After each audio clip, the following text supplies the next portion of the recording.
Hello, welcome back વિદ્યાર્થી મિત્રો. આપ સૌનું બાયોલોજી વર્લ્ડમાં સ્વાગત છે. કેમ છો? મજામાં? હોપ યુ ઓલ આર વેલ. તો મિત્રો, આજે આપણે ચેપ્ટર 1ના અંતિમ ભાગ જે છે ટેક્સોનોમિકલ એડ્સ એમાં આગળ વધીએ. છેલ્લે આપણે વર્ગીકરણની કક્ષાઓ પૂરી કરી. જાતિ, પ્રજાતિ, કુળ, ગોત્ર, સમુદાય, વિભાગ અને સૃષ્ટિ. રાઈટ, એ આ ચેપ્ટરમાં ખૂબ જ અગત્યનો ટોપિક છે. મેક્સિમમ સવાલો પૂછાતા હોય, પણ ક્યારેક ક્યારેક અમુક સવાલો જે છે મિત્રો એ આ ટેક્સોનોમિકલ એડ્સ વર્ગીકરણના સાધનોમાંથી પણ પૂછાતા હોય. તો એમાં આગળ વધ્યા છે.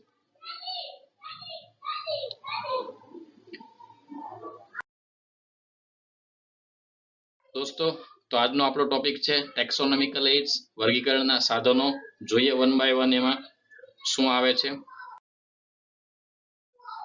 તો વર્ગીકરણના સાધનો વિશે વિસ્તૃત માહિતી આપો. કઈ કઈ બાબતોનું એમાં આપણે ધ્યાન રાખી શકીએ? રાઈટ, તો કે સજીવોની ઓળખ વિધિ માટે પ્રખર પ્રયોગશાળા અને ક્ષેત્ર અભ્યાસની જરૂર છે. તમારે જ્યારે વર્ગીકરણના સાધનોની બધી બાબતોનો અભ્યાસ કરવો હોય ત્યારે ઓળખ વિધિ માટે કે સજીવોને એમાં ઓળખવાના આવે એટલે પ્રયોગશાળા આપણી પાસે જોઈએ, લેબ જોઈએ, અને ક્ષેત્ર અભ્યાસ એટલે કે જંગલ કે સફારી પાર્ક કે અભયારણ્યો કે દરિયા કિનારા કે પહાડી વિસ્તારો, એ બધાનો આપણને અભ્યાસ હોવો જોઈએ. કયા એરિયામાં કયા પ્રકારના વનસ્પતિ અને પ્રાણી સમુદાય જોવા મળશે, તો એના પરથી આપણે નવા સજીવોને ઓળખી શકીએ અને એનો અભ્યાસ કરી શકીએ. તો એનું જ્ઞાન હોવું આપણને જરૂરી છે. વનસ્પતિ અને પ્રાણીઓ જે છે એના વાસ્તવિક નમૂનાને સંગ્રહવાની એક ક્ષમતા હોવી જોઈએ, એ પણ એક જરૂરી છે કે વનસ્પતિ અને પ્રાણીના નમૂના આપણે સાચવી શકીએ. આપણે એક ક્ષેત્રમાં ગયા છીએ, ત્યાં ગયા છીએ, પણ ત્યાંથી પાછા આવશું પછી ત્યાં એ જ વસ્તુ આપણને બીજી વાર મળે, એ વનસ્પતિ ત્યાં જીવતી જ રહે વર્ષો સુધી, એની કોઈ ગેરંટી હોતી નથી. તો એને એક વાસ્તવિક નમૂના, રિયલ નમૂના જે છે સચવાય, એની પણ અહીંયા આવશ્યકતા છે. પદ્ધતિસરના વર્ગીકરણીય અભ્યાસમાં પ્રશિક્ષણ માટે આ પ્રકારનો અભ્યાસ પાયારૂપ અને આવશ્યક છે. પ્રશિક્ષણ એટલે કે ટ્રેનિંગ માટે લોકો વર્ગીકરણમાં વધારેમાં વધારે રસ લે અને વધુમાં વધુ સંશોધન થાય સજીવોનું, એની માટે જે છે પ્રશિક્ષણ, ટ્રેનિંગ માટે જે છે આ બધો અભ્યાસ જરૂરી છે. જે સજીવોના વર્ગીકરણ માટે તેમના નમૂનાઓની સાથે સાથે માહિતીના સંગ્રહમાં પણ કેવી છે? ઉપયોગી. કેટલાક કિસ્સામાં ભવિષ્યના અભ્યાસ માટે પણ નમૂનાઓ જે છે એનું પરીક્ષણ કરવામાં આવે છે, એટલે કે રક્ષણ કરવામાં આવે છે, સાચવવામાં આવે કે ભવિષ્યમાં આપણને કોઈ આ વનસ્પતિ અથવા પ્રાણી કોઈ બીજી રીતે આપણને ઉપયોગી સાબિત થશે એવું ધ્યાનમાં લઈને એને સાચવવામાં આવે છે. વૈજ્ઞાનિકોએ જે છે નમૂનાઓની સાથે સાથે એની માહિતી પણ જે છે સંગ્રહી છે. પરીક્ષણ કરવાની કેટલીક પદ્ધતિઓ અને તકનીકોને પ્રસ્થાપિત કરેલી છે, જે આ પ્રકારના સાધનોની ઉપયોગિતા સમજવા માટે મદદરૂપ થાય. એટલે એની માટેની ડિટેલ બધી જ માહિતીનો પણ સંગ્રહ કર્યો છે. પરીક્ષણ કરવાની એટલે કે આપણે ટેસ્ટ કરી શકીએ એની પણ કેટલીક પદ્ધતિઓ વિકસાવી છે. રાઈટ, જેથી આ સાધનોનો આપણે ફરીથી પાછો ઉપયોગ કરી શકીએ. તો આ સાધનો છે શું? વર્ગીકરણના સાધનો એટલે શું? તો કે વર્ગીકરણમાં આપણને ઉપયોગી બને. એકચ્યુઅલમાં એ કોઈ એપરેટસ કે કોઈ સાધન નથી, આપણી આસપાસની જ વસ્તુઓ છે. રાઈટ, જોઈએ એટલે તમને ખ્યાલ આવશે. તો વનસ્પતિ સંગ્રહાલય, herbarium, one type of library, but plant library, animal library. Right, એમાં વનસ્પતિ અને પ્રાણીના નમૂના સાચવવામાં આવે. આપણી જે લાઇબ્રેરી હોય એમાં પુસ્તકો સાચવવામાં આવતા, અહીંયા નમૂનાઓ સાચવવામાં આવે. બટ પ્લાન્ટ્સ, રાઈટ, એના નમૂના અહીંયા સાચવવામાં આવે. એટલે સ્પેશિયલી અહીંયા વનસ્પતિ હર્બેરિયમ કીધું છે, એટલે અહીંયા ફક્ત કોના નમૂનાને સાચવવાના છે? પ્લાન્ટ્સના. તો વનસ્પતિ સંગ્રહાલય અથવા એને બીજું નામ છે હર્બેરિયમ, ઇંગ્લિશ નામ પણ યાદ રાખજો. વનસ્પતિ સંગ્રહાલયમાં વનસ્પતિ નમૂનાઓ હર્બેરિયમ ને એક કાગળ પર શુષ્કન એટલે કે ડ્રાઇંગ, દાબન એટલે કે પ્રેસિંગ અને પરિરક્ષણ એટલે પ્રિઝર્વિંગ કરી વનસ્પતિઓનું સંગ્રહ સ્થાન જે છે એમાં મૂકવામાં આવે છે. આ નમૂનાઓને વિશ્વ માન્ય વર્ગીકરણ પદ્ધતિ મુજબ ગોઠવવામાં આવે છે. અહીંયા વનસ્પતિ સંગ્રહાલયની એક ઇમેજ છે. તો વનસ્પતિ સંગ્રહાલયમાં વનસ્પતિ નમૂનાઓ જે છે એને ખાસ જે છે એક પદ્ધતિ દ્વારા એને સંગ્રહવામાં આવે. પહેલું કામ છે એને કાગળ ઉપર નિશ્ચિત કદના પૂઠા પર લેવામાં આવે. જેની પછી આપણે જોઈએ એ નિશ્ચિત કદનું પૂઠું એને કહેવાય હર્બેરિયમ શીટ, હર્બેરિયમ પત્ર. એના પર એને લેવામાં આવે. પછી એ વનસ્પતિને સૂકવી દેવામાં આવે. કે વનસ્પતિનો જે નમૂનો હોય એ લીલી વનસ્પતિ હોય, જીવંત વનસ્પતિ હોય. રાઈટ, એટલે એને સૂકવી દેવામાં આવે. દાબન એટલે દબાવી દેવામાં આવે. એટલે એમાં મેક્સિમમ જે પાણી હશે એ બધું જ પાણી દૂર થઈ જાય. સૂકવી દીધું પછી એના પર પરિરક્ષણ એટલે પ્રિઝર્વેટિવ્સ નાખવામાં આવે. જેમ ઘરની અંદર આપણે કપડાં કે કોઈ વસ્તુ સંગ્રહીએ છીએ તો તે આપણે કંઈક દવાઓ સ્વરૂપે ફિનાઇલની ગોળી કે XYZ કઈ પણ વસ્તુ આપણે મૂકીએ છીએ. શા માટે? તો કે ત્યાં સડો ન થાય, દુર્ગંધ ના આવે. સેમ જ રીતે આ તો વનસ્પતિ નમૂના છે. મરી ગયેલી વનસ્પતિ, સૂકવી નાખેલી વનસ્પતિ, તો એના સડવાના ચાન્સીસ મેક્સિમમ હોવાના છે. રાઈટ? વનસ્પતિના મૂળ પ્રકાર પણ આપણને ખબર છે ગમે ત્યાં સડતા જ હોય છે. તો એને મેક્સિમમ જે છે સડતા અટકાવવા માટે આ પદ્ધતિથી એને પ્રિઝર્વેટિવ્સ એટલે કે એક પ્રકારના કેમિકલો હોય, એ કેમિકલોથી એને રક્ષિત કરવામાં આવે, પરિરક્ષણ કરવામાં આવે, પ્રિઝર્વ કરવામાં આવે, જેથી એ સડતા નથી. તો શું કરવામાં આવશે વનસ્પતિ નમૂનાને સંગ્રહવા માટે? પહેલા તો શુષ્કન, પછી દાબન એટલે પ્રેસિંગ કરવાનું, અને પછી પ્રિઝર્વિંગ એટલે કે પરિરક્ષણ કરવામાં આવે. આ માટે વિશ્વ માન્ય વર્ગીકરણ પદ્ધતિ મુજબ એમના કબાટ મૂકેલા હોય. જો અહીંયા તમને બતાવ્યા લાઇબ્રેરીની અંદર એમના દાખલા તરીકે દ્વિઅંગી વનસ્પતિ છે, દ્વિઅંગીનો એક કબાટ હોય, એક ત્રિઅંગીનો, એક આવૃતનો, એક અનાવૃતનો, એક લીલનો. રાઈટ? આવી બધી વનસ્પતિ માટે જે છે એક કબાટ હોય કે ભાઈ પહેલી તો કે દ્વિઅંગીમાં કઈ તો કે મોસ પ્રકારની છે, લીવરવર્ટ્સ પ્રકારની છે, ત્રિઅંગીમાં કઈ છે. એમાં પણ સબ ડિવાઇડેડ રીતે એમના ખાના કે એમના કબાટ હોય છે. એ રીતે વિશ્વમાન્ય પદ્ધતિ મુજબ ગોઠવી દેવાનું. એટલે એનો ઉપયોગ ક્યાં થાય? માન લો કે કોઈને રિસર્ચ કરવું છે, સંશોધન કરવું છે, તો એ માહિતી ક્યાં લેવા જશે? એક ક્ષેત્રમાં દોડતો જશે. એક ક્ષેત્રમાં મતલબ કે એ દરિયા કિનારે કે એ જંગલોમાં એ વનસ્પતિ શોધવા જશે નહીં. એ સીધા ક્યાં જાય? હર્બેરિયમમાં. રાઈટ? વનસ્પતિ સંગ્રહાલયમાં. ત્યાં એની માહિતી મળશે, એનું રિયલ સ્વરૂપ પણ મળશે અને એની બધી ડિટેલ માહિતી પણ મળશે. તો આ રીતે વનસ્પતિના અભ્યાસ માટે, સજીવોના ડિટેલ અભ્યાસ માટે પણ આ મહત્વના વર્ગીકરણના સાધનો છે. રાઈટ? એટલે વર્ગીકરણની બેઝિક માહિતી મળશે અહીંયા. હર્બેરિયમ શીટ કેવી રીતે તૈયાર કરવામાં આવે? ખાસ ધ્યાન રાખજો, આના પરથી પ્રશ્નો પૂછાઈ ગયા છે. હર્બેરિયમ શીટ એટલે પત્ર, એક નિશ્ચિત કદનું પૂઠું છે, જે અહીંયા આકૃતિમાં તમને આપ્યું છે. નિશ્ચિત કદનું પૂઠું હોય હર્બેરિયમ શીટ. રાઈટ? એના એ જે છે એના પર બધું વર્ણન લખવામાં આવ્યું છે. જો અહીંયા આગળ ચોંટાડેલા છે, તમે જોયું હશે. તો નિશ્ચિત કદના પૂઠા પર એ પ્લાન્ટ્સને આપણે શુષ્કન, દાબન અને પ્રિઝર્વિંગ કરીને એના પર ચોંટાડી દેવાનું. સેલો ટેપથી ચોંટાડો કે પછી દોરીથી ટાંકા લઈને આપણે સીવી લઈએ કે કોઈ પણ રીતે XYZ કોઈ પણ પદ્ધતિથી આપણે એને ત્યાં લગાવી દેવાનું. પછી સંગ્રહ કરવાની તારીખ, આપણે કઈ તારીખે એને આપણે કબાટમાં મૂકીએ છીએ, સંગ્રહ કરીએ છીએ. સ્થળ ક્યાંથી એ મળ્યું? કે ભાઈ એ તો જે છે કાજીરંગાના જે છે અભયારણ્ય એના જંગલમાંથી મળ્યું. રાઈટ? ગીરના જંગલોમાંથી મળ્યું કે પશ્ચિમ ઘાટ ઉપર પર્વતીય વિસ્તારોમાંથી મળ્યું? ક્યાંથી મળ્યું? એમેઝોનના જંગલોમાંથી મળ્યું.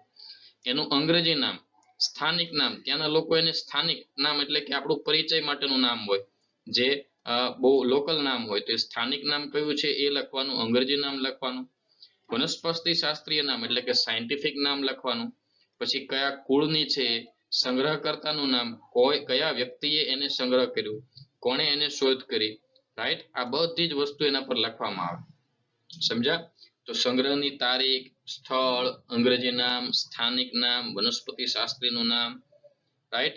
એટલે કે એનું સાયન્ટિફિક નામ, કુળ, સંગ્રહકર્તા એટલે કે એને કોણે, કયા વ્યક્તિએ શોધ્યું છે, એની બધી જ માહિતી અહીંયા લખવામાં આવે. એટલે કે બીજી વાર એનો જીવન નમૂનો જો જોઈતો હોય તો સીધું એ સ્થળે જવાનું, અથવા તો એ સ્થળે ન જવું હોય તો અહીંયા ખાસ આ લીટી યાદ રાખજો. વારંવાર આના પરથી ક્વેશ્ચન પૂછાઈ ગયા છે. છેલ્લી લીટી કે વનસ્પતિ સંગ્રહાલયો એ વર્ગીકરણ અભ્યાસ માટે ત્વરિત સંદર્ભ તરીકે કાર્ય કરે છે. શેના તરીકે કાર્ય કરે છે? ત્વરિત સંદર્ભ તરીકે. એટલે કે ઇમિડિયેટલી આપણને કોઈ વસ્તુની જરૂર છે, કોઈ વનસ્પતિ નમૂનાઓની, એ કેવો દેખાય છે, એની ડિટેલ અભ્યાસ કરવો હોય તો ઇમિડિયેટલી આપણે ત્યાં દૂર એટલા જંગલોમાં એને શોધવા માટે જઈ શકવાનું પોસિબલ જ નથી રિયલ નમૂના માટે. તો એનો સાચવેલો નમૂનો ક્યાં આપણને તાત્કાલિક મળી શકે? હર્બેરિયમમાં, વનસ્પતિ સંગ્રહાલયમાં. રાઈટ? તો એ વનસ્પતિ સંગ્રહાલય જે છે એ વર્ગીકરણના અભ્યાસ માટેના ત્વરિત સંદર્ભો છે. ત્વરિત સંદર્ભોનો મતલબ એવો થાય કે આપણને તાત્કાલિક બધી જ માહિતી વર્ગીકરણની જો કોઈ પ્રોવાઈડ કરી શકતું હોય તો એ છે વનસ્પતિ સંગ્રહાલય. રાઈટ? તો એક વર્ગીકરણનું પહેલું સાધન છે જે આપણને વર્ગીકરણમાં ત્વરિત સંદર્ભ તરીકે તાત્કાલિક વનસ્પતિની બધી જ માહિતી આપણને પ્રોવાઈડ કરે. સમજ્યા મિત્રો? તો આગળ વધીએ બીજા સાધનમાં. એ વનસ્પતિ માટે જ છે વનસ્પતિ ઉદ્યાનો, બોટાનિકલ ગાર્ડન. દરેક પોતાની આસપાસના ગાર્ડનમાં ગયા હશે. એ સામાન્ય ગાર્ડન છે, બાગ બગીચા, હરવા ફરવાના છે. બટ આ બોટાનિકલ ગાર્ડન છે. બોટાનિકલ ગાર્ડન એટલે સ્પેશિયલી એવી વનસ્પતિઓ હોય કે જે અલગ અલગ એરિયામાં ઉગતી હોય એને લાઈવ અહીંયા ઉગાવવામાં આવે. રાઈટ? અને લોકોના પ્રદર્શન માટે, લોકો એને સમજે, જાણે એ માટે પણ ત્યાં લોકોની અવન જાવન ચોક્કસ નિયમો અને કાળજીને આધારે ત્યાં થવા દેવામાં આવે છે. ઘણા બધા બોટાનિકલ ગાર્ડન હશે. તમે સાપુતારા ગયા હશો તો ત્યાં ગુજરાતની અંદર ખૂબ જાણીતો વઘઈ બોટાનિકલ ગાર્ડન છે. ત્યાં શું કરવામાં આવે તો કે વિશિષ્ટ ઉદ્યાનો જે છે સંદર્ભ માહિતી માટેના જીવંત વનસ્પતિ નમૂનાઓ ધરાવે છે. રાઈટ, આ એક બહુ મહત્વની વસ્તુ છે કે ગુજરાતના અલગ અલગ એરિયામાં થતી બધી જ વનસ્પતિ એક જગ્યાએ જોઈ હોય તો ક્યાં મળે? રાઈટ, કોઈ વનસ્પતિ શાસ્ત્રી છે અને વનસ્પતિ ઉદ્યાન એટલે કે જીવંત વનસ્પતિ નમૂના યાદ રાખજો. હર્બેરિયમની અંદર આપણે સૂકવેલા હોય, સાચવેલા હોય એવા નમૂના હોય, બટ બોટાનિકલ ગાર્ડન વનસ્પતિ ઉદ્યાન એટલે એક પ્રકારના ગાર્ડન જ છે. એમાં જીવંત અવસ્થામાં વનસ્પતિને સાચવવામાં આવે. કોઈ વનસ્પતિ પાણીમાં ઉગતી હોય તો એની માટે અહીંયા તળાવ બનાવી દેવાનું. રાઈટ, કોઈને જે છે ઓછો પ્રકાશ જોઈએ તો એની ફરતે ગ્રીન હાઉસ બનાવી દેવાનું એ રીતની. કોઈને છાંયડો જોઈએ તો છાંયડામાં ઉગાવવાની, કોઈને ભીની જમીન જોઈએ તો એવી રીતે આ રીતની વ્યવસ્થા કરવામાં આવે. એટલે ગુજરાતના ખૂણે ખૂણે જોવા મળતી બધી જ વનસ્પતિ ત્યાં સાચવવામાં આવે. એટલે કોઈ વ્યક્તિ ત્યાં જાય તો મેક્સિમમ વનસ્પતિ એને જીવંત અવસ્થામાં જોવા મળે. આ છે botanical garden. Definitely Waghai Saputara તમે ગયા જશો.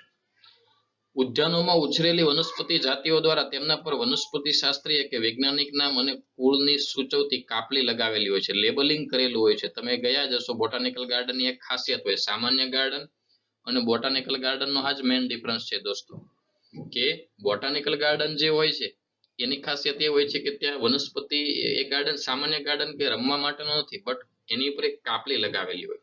આ વનસ્પતિનું નામ શું છે, સામાન્ય નામ, વૈજ્ઞાનિક નામ, એમાંથી કયા કયા ઔષધિ દ્રવ્યો મળે, એમાંથી આપણને ક્યાં ઉપયોગમાં છે, ક્યાં ઉપયોગી છે આર્થિક રીતે, આ બધી જ વસ્તુ એના પર લખી હોય છે, એક બોર્ડ મારેલું હોય છે.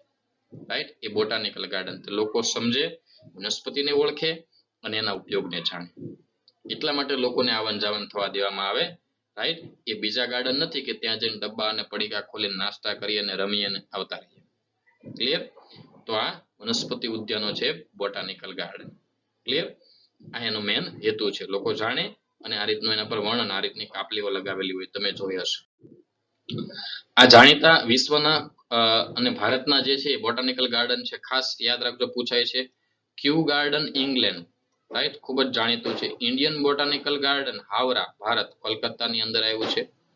રાઈટ, અને national botanical garden research institute NBRI Lucknow, national botanical research institute NBRI Lucknow, એ પણ જે છે એ બોટાનિકલ ગાર્ડન માટે ત્યાં ખૂબ જ સમૃદ્ધ વનસ્પતિઓ જોવા મળે. બહુ બધી વનસ્પતિઓ જે છે ત્યાં જીવંત અવસ્થામાં સાચવવામાં આવે એવા આ દુનિયાના અને ભારતના ખૂબ સારામાં સારા બોટાનિકલ ગાર્ડન છે. અને એક બોટાનિકલ ગાર્ડન તો તમને ખબર જ છે આપણા ગુજરાતનું વઘઈ સાપુતારા. રાઈટ, એટલે ત્યાં હવે રમવાનું, છુપાછુપી રમવાનું એવા કામ કરવા નહીં જવાનું, બટ ત્યાં જે છે હવે આપણે એના અભ્યાસ માટે જવાનું, જે વનસ્પતિ આપણે અભ્યાસના હેતુ માટે આપણે ઉપયોગમાં લેવાની. આ પણ એક એનો ઉમદા હેતુ છે. ક્લિયર? તો ફરીથી Kew botanical garden London, Indian botanical garden Howrah Kolkata અને national botanical research institute NBRI Lucknow, આ સમૃદ્ધ બોટાનિકલ ગાર્ડનો છે. રાઈટ, અને ગુજરાતનું તો તમને ખ્યાલ જ હશે. તો આ વાત થઈ બોટાનિકલ ગાર્ડનની, જે વનસ્પતિ સંગ્રહાલયથી થોડીક અલગ છે, તેમાં સૂકવેલા મૃત નમૂના હોય જ્યારે અહીંયા જીવંત નમૂના હોય છે. રાઈટ, આ ડિફરન્સ યાદ રાખજો એટલે ઇઝીલી સમજી શકો. હવે આગળ જઈએ મિત્રો. હવે વાત કરીએ સંગ્રહાલયની, મ્યુઝિયમની. રાઈટ, એમાં પ્રાણીઓને સાચવવાની વાત છે. તો મ્યુઝિયમ જે છે એ તમે જોયા હશે, જીવશાસ્ત્રીય સંગ્રહ સ્થાનોના સામાન્ય રીતે શાળા, કોલેજો કે શૈક્ષણિક સંસ્થાઓમાં સ્થાપવામાં આવે, એટલે કે આપણી લેબ. કોલેજોની અંદર ખૂબ જ સમૃદ્ધ મ્યુઝિયમ હોય, જેમ કે વડોદરાની અંદર MS યુનિવર્સિટીની અંદર આવેલું છે, કદાચ તમે ગયા હોય વડોદરા ગુજરાતની અંદર મ્યુઝિયમ આવેલું છે, જેમાં પ્રાણીઓના નમૂનાને સાચવવામાં આવે. આપણને લાગે રિયલ છે, બટ એ કેવી રીતે સાચવાય એની વાત કરી. શાળાઓમાં હોય છે, કોલેજોમાં. શાળામાં આપણું મ્યુઝિયમ એટલે આપણી બાયોલોજી લેબ. રાઈટ, આપણી બાયોલોજી લેબમાં બધા નમૂનાઓ વનસ્પતિ પ્રાણીના સાચવેલા હોય, તો આપણે આપણા માટે, આપણા અભ્યાસ માટે 11-12 માટે આપણા પૂરતું એને આપણે મ્યુઝિયમ પણ ગણી શકીએ. રાઈટ, એમાં શું હોય છે મ્યુઝિયમમાં, તો કે સાચવેલી વનસ્પતિઓ, પ્રાણીઓ, અશ્મિઓના નમૂનાઓને એકત્રિત કરી અભ્યાસ અને સંદર્ભ માટે સંગ્રહવામાં આવે છે. વનસ્પતિ હોય, પ્રાણી હોય, અસ્થિઓ હોય, અશ્મિઓ હોય, જે બહુ રેર જોવા મળતા હોય, તો એવા જે નમૂનાઓ જે છે એને ભેગા કરવામાં આવે, એકત્રિત કરવામાં આવે અને પછી એને સંગ્રહ કરવામાં આવે. શા માટે? As it is very simple. શા માટે? તો કે ભણવા માટે, અભ્યાસના હેતુ માટે. કેવી રીતે સાચવવામાં આવે તો એની અહીંયા વાત કરી છે. જો દોસ્તો, નમૂનાઓને મોટા ખોખા, કાચની શીશી કે બરણીમાં યથાવત સ્થિતિમાં રાખવા માટે સંગ્રાહક દ્રાવણ પ્રિઝર્વેટિવનો ઉપયોગ થાય છે. પ્રિઝર્વેટિવ તમે વેફર ખાતા હશો તો વેફર એ 10 દિવસ 15 દિવસ પહેલા બની હોય, તમે ખાવ છો તો પણ તમને સારી લાગે છે, બીકોઝ એમાં પ્રિઝર્વેટિવ્સ છે. તમે સોસ લેવા જાવ છો, કેચઅપ લેવા જાવ છો, બહુ બધી વસ્તુ જે પેકિંગ હોય, તૈયાર ફૂડ લેવા જઈએ છીએ, બધી પેક થયેલી હોય, મહિના 15 દિવસ પહેલા બની હોય, તેમ છતાં ચોકલેટ્સ છે, આ બધું બહુ પહેલા બનેલું હોય, તેમ છતાં જે છે એ આપણને સારું લાગે છે, તાજું નથી હોતું, બીકોઝ એમાં પ્રિઝર્વેટિવ છે. એમ અહીંયા પ્રાણીઓને પણ જે છે સંગ્રહવામાં આવે.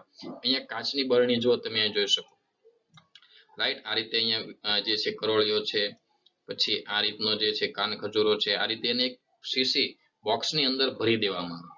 બટ એની અંદર એક લિક્વિડ, એક પ્રવાહી ભર્યું હોય, એને પ્રિઝર્વેટિવ કહેવાય, સંગ્રાહક દ્રાવણ, જે આપણી લેબની અંદર જે પ્રયોગશાળામાં જે યુઝ થાય 4% ફોર્મેલિન હોય છે.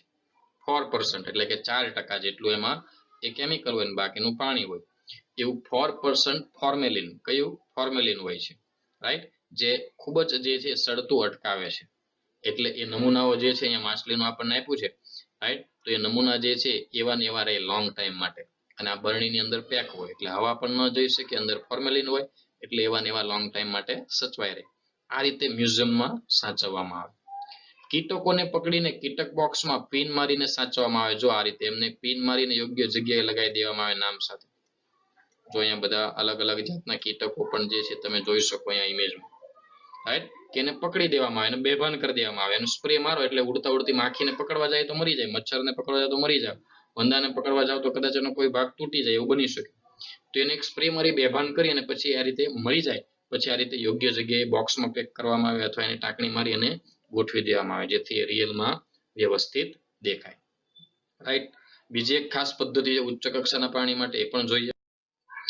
ઉચ્ચ કક્ષાના પ્રાણીમાં તમે મુંબઈની અંદર નેચરલ હિસ્ટ્રી મ્યુઝિયમ છે, મુંબઈની અંદર ગયા હો તો, વડોદરામાં MS યુનિવર્સિટીમાં તમે એમાં મ્યુઝિયમને જોવો તો તમને લાગે રિયલ એનિમલ છે.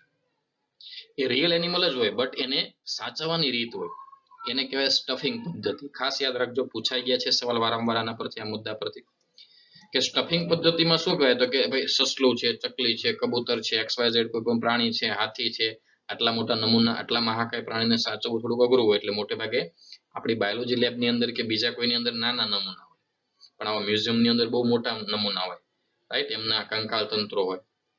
તો એને સાચવવા માટે શું કરવામાં આવે તો કે એમના જે મૃતદેહ હોય, વાઘ, સિંહ, સસલું, હરણ, પક્ષી, બાજ, કોઈ પણ ન હોય, તો એ જે છે એને શું કરવામાં આવે તો કે અહીંયા તમે આકૃતિ જુઓ, આ આકૃતિમાં, તો કે એ જ્યારે મરી જાય ત્યારે મૃત પ્રાણીની અંદરથી એના આંતરડા, એને એ બધું કાઢી નાખવામાં આવે, રાઈટ. એના સ્નાયુ વાળો ભાગ હોય, આંતરડાનો ભાગ, જે નરમ ભાગ છે એ મૃત પ્રાણીમાંથી બધું જ કાઢી નાખવામાં આવે, રાઈટ. પછી એની અંદર હવે બહારની ત્વચા ઓરિજિનલ છે, અંદરનું હાડકું ઓરિજિનલ છે, બધું જ ઓરિજિનલ છે. પછી એને ખાસ પ્રકારના રસાયણોથી એને શુદ્ધ કરી દેવામાં આવે, અંદર સડેલો ભાગ કોઈ રહે નહીં, પ્રિઝર્વેટિવ્સ નાખી દેવામાં આવે.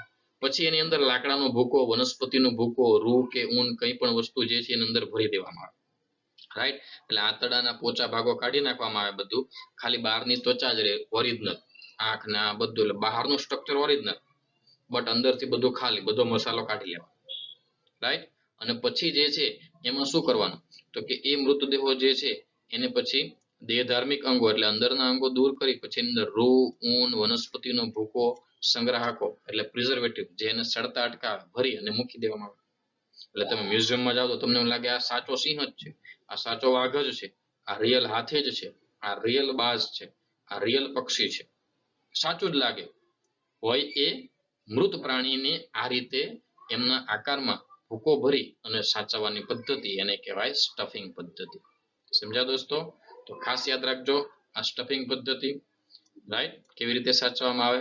ત્યાર પછી મ્યુઝિયમમાં ક્યારેક પ્રાણીઓને કંકાલનો પણ સંગ્રહ કરવામાં આવે, એટલે ક્યારેક ક્યારેક જે છે એમના હાડકાઓ, દાખલા કે મહાકાય વેલ માછલીનું હાડપિંજર હોય, ડાયનોસોરનું હાડપિંજર હોય, હાથીના હોય, આવા કેટલાક મહાકાય પ્રાણીઓ જે છે એના કંકાલોને પણ સાચવવામાં આવતા હોય. કેટલાક અશ્મિભૂત જે ડાયનોસોર છે કે એવા બધા જે ભૂતકાળમાં લુપ્ત થઈ ગયા હોય એના અશ્મિઓ જે છે આ રીતે સાચવવામાં આવે, જેને કંકાલ ગેલેરી કહેવાય, સ્પેશિયલ કંકાલોનો હોય, રાઈટ. તો ક્યારેક કોઈ જગ્યાએ જાવ તો આવા મ્યુઝિયમના સ્થાનો, બોટાનિકલ ગાર્ડન, આવી બધી વસ્તુનો પણ જે છે એ મુલાકાત લેવી જોઈએ, જેના કારણે આપણો અભ્યાસ પણ મજબૂત થાય અને આપણે બહુ સારી રીતે આ બધી વસ્તુને સમજી શકીએ અને લોકોને સમજાવી પણ શકીએ. ઓકે દોસ્તો, તો આગળ વધીએ. નેક્સ્ટ વર્ગીકરણનું સાધન છે એ છે પ્રાણી ઉદ્યાનો, ઝૂલોજિકલ પાર્ક. જેને આપણે ઝૂ કહીએ, પ્રાણી સંગ્રહાલય. ડેફિનેટલી દરેક જણ ગયા જ હશે, રાઈટ? તમારી ઉંમરનું એક પણ બાળક એવું નહીં હોય દોસ્તો કે એ ઝૂની અંદર એટલે કે પ્રાણી સંગ્રહાલયમાં ન ગયા હોય. તો શા માટે પ્રાણી સંગ્રહાલય બનાવ્યા? પ્રાણીઓને હેરાન કરવા માટે, ત્યાં જઈને મમરા નાખવાના, વાંદરાઓને હેરાન કરવાના. ખબર છે કે એ તો પેક છે, આપણને મારવા આવશે નહીં, એ માટે નથી. એનો હેતુ બીજો છે, જોઈએ. રાઈટ? તો જુઓ, પ્રાણી ઉદ્યાન એટલે કે ઝૂલોજિકલ પાર્ક એટલે કે ઝૂ મનુષ્યની સીધી દેખરેખ નીચે સુરક્ષિત વાતાવરણમાં જંગલી પ્રાણીઓને રાખવામાં આવે છે. આ મનુષ્યની દેખરેખ હેઠળ એને ખોરાક આપવામાં આવે, એને દવા આપવામાં આવે, એની બધી જ વસ્તુની કેર કરવામાં આવે, રાઈટ? એ મનુષ્યની દેખરેખ હેઠળ એકદમ સુરક્ષિત વાતાવરણમાં જંગલી પ્રાણી છે, જંગલમાં જોવા મળતો એને અહીંયા રાખવામાં આવે. આ સંગ્રહ સ્થાનમાં જે રાખવામાં આવેલા પ્રાણીઓ છે એ આપણને તેમની ખોરાકીય આદતો અને વર્તણૂક વિશે શીખવે છે, રાઈટ? એમને કેવું, પ્રાણી ઉદ્યાનમાં જઈને તો તમે જો જીરાફ માટે અલગ પ્રકારનો એ લોકો એરિયા આપ્યો હોય, ગેંડા માટે એને પાણી જોઈએ થોડી વાર, તો એને કઈ જગ્યાએ તળાવ આપ્યું હોય, ઘડીક વાર તળાવમાં જાય, ઘડીક વાર અહીંયા જાય, એને ખાસ પ્રકારનું ઘાસ અમુક કિલો આપ્યું હોય, રોજનું 30-35 કિલો ઘાસ ખાઈ જાય, રાઈટ? તો એને અમુક એવા એરિયામાં મૂક્યા. વાઘ સિંહ હોય તો એને એવી રીતે મૂક્યા હોય, હરણ હોય તો એટલે એને કેવું વાતાવરણ જોઈએ. મગર હોય તો સ્પેશિયલ મગર ઘર બનાવ્યો હોય, હરણ માટે અલગ એરિયા હોય, તો પક્ષી માટે અલગ પ્રકારની આ રીતના એરિયા બનાવ્યો હોય. તો તમે આપણે દૂરથી જ એને જોવાના હોય, બટ એની માટે અલગ પ્રકારની વનસ્પતિ અને એરિયા પસંદ કરેલા હોય. આ વસ્તુ ખાસ નોંધવા જેવી છે જ્યારે આપણે ઝૂમાં જઈએ, રાઈટ? તો એના પરથી આપણને શું ખબર પડે કે એને કેવું વસવાટ જોઈએ, એને રહેવા માટે કેવી જગ્યા જોઈએ, એને કેટલું ખાવા જોઈએ, ક્યારે ખાવા જોઈએ, રાઈટ? એનું બિહેવિયર, કયા સમયે ભૂખ લાગે છે, નથી લાગતી. જેમ કે ઘરે આપણે પાલતુ પ્રાણી રાખતા હોય, ગાય, ભેંસ, કૂતરા, બિલાડા ઘણા પાળતા હોય, તો એના બિહેવિયર પરથી ખબર પડી જાય, એટલે એના વર્તણૂક આપણને જાણવા મળે, એમની આદતો, એમનું નિવાસ સ્થાન, તો એના વિશે લોકો સમજી શકે અને આવા પ્રાણીઓને ઓળખી પણ શકે. પ્રાણી સંગ્રહાલયો જે છે, ઝૂમાં રાખવામાં આવેલા બધા પ્રાણી તેમના પ્રાકૃતિક નિવાસ સ્થાનો જેવી અનુકૂળતા કરી આપવામાં આવે છે, રાઈટ? હવે એ તો જંગલમાં એકદમ નેચરલી વાતાવરણમાં રહેતા હોય, કુદરતી વાતાવરણમાં, બરાબર? હવે એને આપણે આર્ટિફિશિયલી આપણા ઝૂની અંદર આપણે લાવવાનું, તો શક્ય એટલી એને જે નેચરલી એ જે જગ્યાએ રહેતા હતા કુદરતી રીતે, રાઈટ, 99% જે છે એને એવી જ સુવિધા આપવામાં આવે. પતંગિયા હોય તો સ્પેશિયલ પતંગિયા ઘર બનાવવાનું, રાઈટ? એને જે વનસ્પતિ માફક આવતી એ વનસ્પતિ ઉગાવવાની, એને જેવું ટેમ્પરેચર જોઈએ ટેમ્પરેચર આપવાના, બધી જ વ્યવસ્થા આપણે કરવી પડે છે, રાઈટ? એટલે પ્રાકૃતિક, એટલે એને લાગે કે આ મારું ઘર જ છે, આ કઈ અલગ જગ્યા નથી, રાઈટ? તો સામાન્ય રીતે આવા પ્રાણી સંગ્રહાલય એને આપણે શું કહીએ છીએ? ઝૂ કહીએ છીએ, અથવા તો ઝૂલોજિકલ પાર્ક. તો મિત્રો સમજ્યા? ઓકે દોસ્તો, તો આ ઝૂ જે છે એ એને હેરાન કરવા માટે નથી પ્રાણીઓને, બટ એમના સંદર્ભ હેતુ માટે છે. લોકો એને સમજી શકે, પ્રાણીની વર્તણૂકને સમજી શકે અને પ્રાણી પ્રત્યે આદર ભાવ જાગે, તો એ પ્રાણીઓને સાચવવાનું વિચારે. તો આગળ વધીએ હવે અંતિમ પડાવમાં. ઓળખ ચાવી, આઈડેન્ટિફિકેશન કી. આ ખૂબ મહત્વનું છે, યાદ રાખજો, અને ઇઝીલી સમજી શકાય એવું છે. ઓળખ ચાવી સામાન્ય રીતે જોડમાં રહેલા વિરોધાભાસી લક્ષણોને આધારે આપવામાં આવે, જેને જોડ કણિકા એટલે કપલેટ કહેવામાં આવે. આવા એ બે વિરોધાભાસી વિકલ્પો વચ્ચે પસંદગી રજૂ કરે છે, રાઈટ? એટલે ઓળખ ચાવી, આઈડેન્ટિફિકેશન કી એ શું છે? તો કે જ્યારે કોઈ આપણે સજીવ લઈએ તો એ સજીવ જે છે એમાં અમુક લક્ષણો હોય, અમુક લક્ષણો ન હોય, તો એની હાજરી અને ગેરહાજરીને આધારે સજીવો જે છે એને અલગ કરવામાં આવે અને ચોક્કસ જૂથમાં વર્ગીકરણ કરવામાં આવે, જેને વર્ગીકરણની ચાવી કહેવાય, ઓળખ ચાવી. જ્યારે આપણે પ્રાણીની શોધ કરીએ, નવું પ્રાણી આપણને મળી આવે, એનું વર્ગીકરણ કરવું હોય તો એમાં શું જોવું પડે? ભાઈ એમાં પગ છે કે નહીં, તો કે છે તો આ ગ્રુપમાં મૂકો, નથી તો આમાં મૂકો. પાંખ છે કે નહીં, વનસ્પતિ હોય તો મૂળ પ્રકાંડ પર્ણ છે કે નહીં, પર્ણ છે તો કેવા છે, પુષ્પ છે કે નહીં, ફળ આવે છે કે નહીં, બીજ આવે છે, ન આવતા હોય તો આ ગ્રુપમાં, ન આવતા હોય તો આ ગ્રુપમાં. આ રીતે એમના વિરોધાભાસી લક્ષણોને આધારે એમની ઓળખ કરવામાં આવે અને ચોક્કસ જૂથમાં વર્ગીકૃત કરવામાં આવે. એટલે કે વર્ગીકરણમાં આપણને આ એક સાધન તરીકે ખૂબ જ મહત્વનું સાબિત થાય છે. તો મિત્રો એમાં જે છે એ સજીવો જે છે એની ઓળખ કરવામાં મદદરૂપ થાય કે ભાઈ લક્ષણોમાં છે કે નહીં, હાજરી ગેરહાજરીના આધારે સજીવોને ચોક્કસ જૂથમાં વર્ગીકૃત કરી શકાય. આના પછી આપણે ડિટેલમાં એને જોઈએ. તો ચાવીમાં રહેલી આ જે નિરૂપણ જે છે, જાહેર નિરૂપણને માર્ગદર્શિકા કહે છે. કે ચાવીની અંદર જે કંઈ પ્રશ્ન પૂછવામાં આવ્યો, ભાઈ પગ છે કે નહીં, હોય તો આ ગ્રુપમાં, ન હોય તો આ ગ્રુપમાં, તો એ માર્ગદર્શિકા કહેવામાં આવે. કે એ માર્ગદર્શિકાને આધારે આપણે એને વર્ગીકૃત કરીએ. માટે કુળ, પ્રજાતિ, જાતિ, આ બધી વર્ગીકરણ કક્ષાઓ માટે ઓળખ વિધિના હેતુ માટે એક અલગ વર્ગીકરણ ચાવીની જરૂર છે.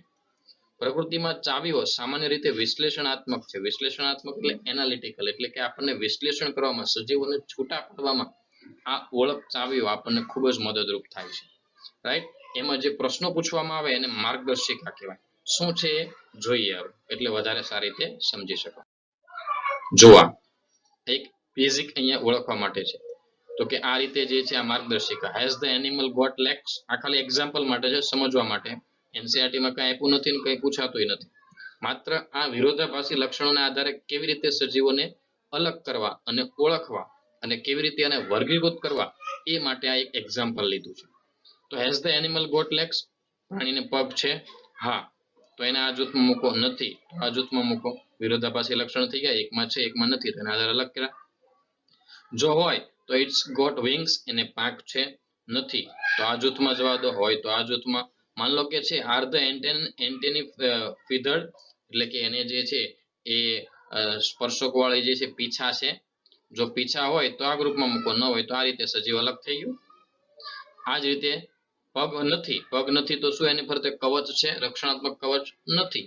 નથી તો જે છે આમાં મૂકો, હોય તો આમાં મૂકો. તો આ રીતે વિરોધાભાસી લક્ષણોના આધારે સજીવોને અલગ કરવા માટેની આ એક ઓળખ ચાવી છે, જેમાં પ્રશ્નો પૂછવામાં આવે છે. રાઈટ? એ તો અહીંયા એક્ઝામ્પલ લીધા, પણ વર્ગીકરણની અંદર ચોક્કસ કુળ, પ્રજાતિ, જાતિને આધારે લક્ષણો નક્કી કર્યા હોય. રાઈટ? એ લક્ષણો જે છે એની માર્ગદર્શિકા કહેવાય. એને આધારે સજીવોને હા, ગેરહાજરી, નથી, એને આધારે અલગ અલગ જૂથમાં મૂકતા છેલ્લે વર્ગીકૃત થાય. તો વર્ગીકરણમાં મહત્વનો ભાગ ભજવે છે ને વર્ગીકરણની ચાવી, એટલે એને વર્ગીકરણનું સાધન ગણ્યું છે. વર્ગીકરણનું સાધન ટેક્સોનોમિકલ એડ્સ, એટલે આ બધા જ આપણને વર્ગીકરણ કરવા માટે, સજીવોને ઓળખવા માટે અને વર્ગીકૃત કરવા માટે એક મદદરૂપ થાય છે, એટલા માટે એને સાધનો કીધા છે. રાઈટ? એ પાના પેચિયા જેવા સાધનો નથી, બટ ટેક્સોનોમિકલ એડ્સ છે, એટલે કે વર્ગીકરણીય સાધનો કહેવાય, જે જીવંત હોય અને આ રીતે એને આપણે સમજવાના છે. આગળ જોઈએ. પછી જે છે એની અંદર વનસ્પતિઓની ઓળખ થઈ જાય એટલે એની યાદી તૈયાર કરવી, એને ફ્લોરા કહેવાય. ફ્લોરા અને ફોના બે શબ્દ છે ઇંગ્લિશની અંદર. ફ્લોરા ફોર વનસ્પતિ સમૂહ, ફોના ફોર પ્રાણી સમૂહ. વનસ્પતિ સમૂહ તૈયાર કરવો હોય તો ફ્લોરા, પ્રાણી સમૂહ તૈયાર કરવો હોય તો ફોના. તો અહીંયા વનસ્પતિની યાદી તૈયાર કરી. પરિચય પુસ્તિકા, મેન્યુઅલ્સ કહેવાય. આ રીતની જો અહીંયા નીચે ઇમેજ આપી છે, મેન્યુઅલ્સ તૈયાર કરવાનું. મોનોગ્રાફ્સ, લઘુ પુસ્તિકા, નાની એવી પુસ્તિકા તૈયાર કરવાની. પદ્ધતિસરની સૂચિઓ એટલે કે કેટાલોગ્સ વગેરેનું જે છે અહીંયા વર્ણન કરવા માટે એનો આ રીતે તૈયાર કરવાનો. જેમ જેમ ઓળખ થતું જાય પછી સજીવોની એક પુસ્તકિયત બનાવવાની. એ પુસ્તકમાં એની બધી જ માહિતી હોય. તેઓ સાચી ઓળખ વિધિમાં પણ આપણને આ પુસ્તકો, આ મોનોગ્રાફ્સ મદદરૂપ થાય. તેઓ ચોક્કસ વિસ્તારમાં જોવા મળતી વનસ્પતિ જાતિની જે છે નિર્દેશિકા એટલે કે ઇન્ડેક્સ ધરાવતા હોય. કે ચાલો ભાઈ, આપણે ગુજરાતમાં જોવા મળતી બધી વનસ્પતિની એક આખી પુસ્તિકા બહાર પડેલી હોય. ગુજરાતની ઔષધિ વનસ્પતિઓ, ગુજરાતની જે છે એ પુષ્પવાળી વનસ્પતિઓ, ગુજરાતની સૌંદર્ય વધારતી વનસ્પતિઓ, સુશોભન માટે કામમાં આવે, અલગ અલગ વાસણો બનાવવામાં કામમાં આવે, અલગ અલગ ઇન્ડસ્ટ્રીઝમાં કામમાં આવે. આવી બધી વનસ્પતિઓ જે છે એની આખી યાદી હોય. મોટે ભાગે ઔષધીય વનસ્પતિની લોકો જાણતા હોય, કારણ કે દવા તરીકે યુઝમાં આવે ને, એટલે કદાચ જોઈ હોય. અને લાઇબ્રેરીની અંદર પણ આવી પુસ્તિકાઓ હોય. રાઈટ? તો એરિયા વાઇઝ જે છે એને અલગ કરવામાં આવે. પરિચય પુસ્તિકા, પરિચય પુસ્તિકા એટલે મેન્યુઅલ્સ, એ જે તે વિસ્તારની જાતિઓ જે છે એની નામની ઓળખ માટેની માહિતી આપવામાં આવે. છેલ્લા બે મુદ્દા ખાસ યાદ રાખજો. પરિચય પુસ્તિકા, એને ઇંગ્લિશમાં શું કહેવાય? મેન્યુઅલ્સ. અંગ્રેજી નામ હું એટલા માટે બોલું કેમ કે પૂછાય છે. રાઈટ? તો વનસ્પતિ યાદી ફ્લોરા. પરિચય પુસ્તિકા, ઇન્ટ્રોડક્શન માટેની જે પુસ્તિકા છે એને મેન્યુઅલ્સ કહેવાય. એ શું છે? જે તે વિસ્તારની જાતિઓ, કે ભાઈ ડાંગ જિલ્લો છે તો એમાં કેટલા પ્રકારની વનસ્પતિ અને પ્રાણી જાત છે એના નામની ઓળખ આપતી આખી માહિતી એ બુકમાં હોય, એને પરિચય પુસ્તિકા કહેવાય. રાઈટ? લઘુ પુસ્તિકા જે છે કોઈ એક વર્ગકની માહિતી હોય. લઘુ પુસ્તિકા એટલે મોનોગ્રાફ્સ. રાઈટ? તો સ્પેશિયલ કોઈ એક જ વર્ગકની વાત થઈ હોય કે ભાઈ જે છે, દાખલા તરીકે વાત કરીએ તો કે સસ્તન, તો બધા સસ્તનની જ માહિતી હોય. ઉભયજીવી તો બધા ઉભયજીવીની જ માહિતી હોય. દ્વિઅંગી તો માત્ર દ્વિઅંગીની માહિતી હોય. ત્રિઅંગી તો ત્રિઅંગી. રાઈટ? આ રીતની એની અંદર લિમિટેડ માહિતી હોય લઘુ પુસ્તિકાની. તો લઘુ પુસ્તિકા એ કોઈ એક વર્ગકની માહિતી આપે, જ્યારે લઘુ પુસ્તિકા એટલે મોનોગ્રાફ્સ અને પરિચય પુસ્તિકા એટલે મેન્યુઅલ્સ એ કોઈ વિસ્તારમાં જોવા મળતી જાતિઓના નામની ઓળખ માટેની શું છે? માહિતી આપે. ક્લિયર? તો આ ખાસ યાદ રાખજો. હવે આ રીતે આપણા 5 આ ટેક્સોનોમિકલ એડ્સ હતા, વર્ગીકરણના સાધનો, જે સજીવોને ઓળખવા માટે અને વર્ગીકરણ કરવામાં મહત્વના છે. આગળ વધીએ દોસ્તો. સો ધેટ્સ ઓલ ફોર ટુડે. તો આજનો આ વર્ગીકરણના સાધનોનો આ મુદ્દો ખૂબ સારી રીતે વાંચી લેજો. એકદમ ઈઝી છે, કદાચ વાંચવાથી અને સમજવાથી તો હવે તમને એકદમ ઈઝી લાગશે, કારણ કે ખાસ એમાં કંઈ છે નહીં. ઝડપથી વાંચી અને મહત્વના મુદ્દા જે કીધા એ ખાસ ધ્યાન રાખવાના. અને પરીક્ષાની દ્રષ્ટિએ ભાગ્યે ક્યારેક આમાંથી સવાલો આવતા હોય છે, રાઈટ? તો અહીંયા ક્વેશ્ચન્સ આપ્યા છે, એ બધા જ 5 વાંચી અને તૈયાર કરી નાખજો. ઓકે, તો નવા વિડીયો લેક્ચર સાથે ફરી મળીએ. ત્યાં સુધી આવજો. અને ખાસ હા, આનો ટેક્સોનોમિકલ એડ્સનો વિડીયો છેલ્લે મૂક્યો છે, તો એ જોઈને પછી છૂટા પડજો, રાઈટ? તો મળીએ પછી. આવજો. Take care. Our planet is filled with numerous living organisms. To simplify the study of these organisms, they are classified into convenient categories based on their characteristics. This classification process is known as taxonomy. Taxonomic studies require careful identification of the organisms, for which intensive laboratory and field studies are carried out, and actual specimens of plant and animal species are collected. These studies help in disciplines such as agriculture, forestry, industry, and in knowing the biodiversity.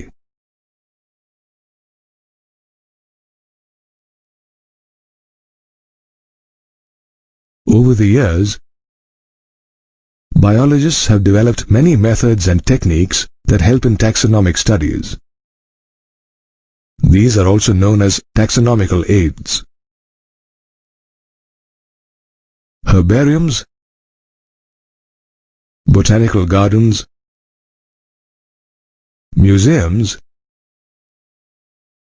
zoological parks, and quays are some examples of taxonomical aids. Let's learn a little more about these aids. A herbarium is a storehouse where a collection of dried plant specimens are mounted on sheets, labeled, and systematically arranged based on the universally accepted system of classification for use in scientific study. Details like the date and place of collection, the English, local and botanical names, the family of the specimens and the collector's name are also recorded. These herbarium specimens are often used as reference material in taxonomic studies. Another place that provides taxonomical aid is a botanical garden.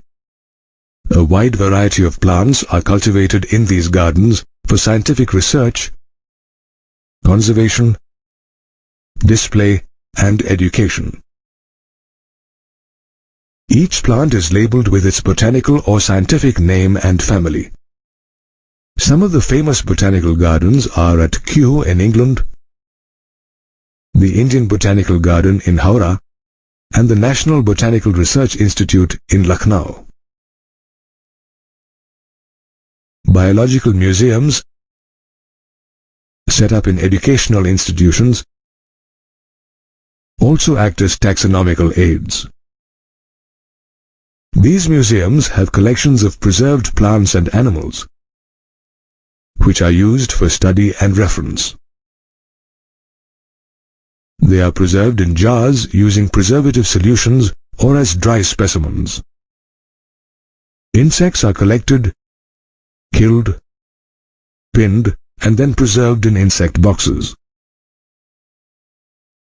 Larger animals are typically stuffed and preserved, or their skeletons are displayed. Zoological parks or zoos also help in taxonomical studies. These places house wild animals in protected environments similar to their natural habitats under human supervision. An animal's food habits and behavior can be studied here. A biological key is another taxonomical aid used for the identification of plants and animals. It is a list of questions that help identify and classify a living organism. Each question presents contrasting characters of an organism in a pair called a couplet. To classify the organism, the character similar to the organism has to be chosen. So in a couplet, one character is accepted and the other is rejected. Answering the questions in this analytical manner helps in identifying the organism. Separate taxonomic keys are required for each taxonomic category, such as family, genus, and species, for the purposes of identification.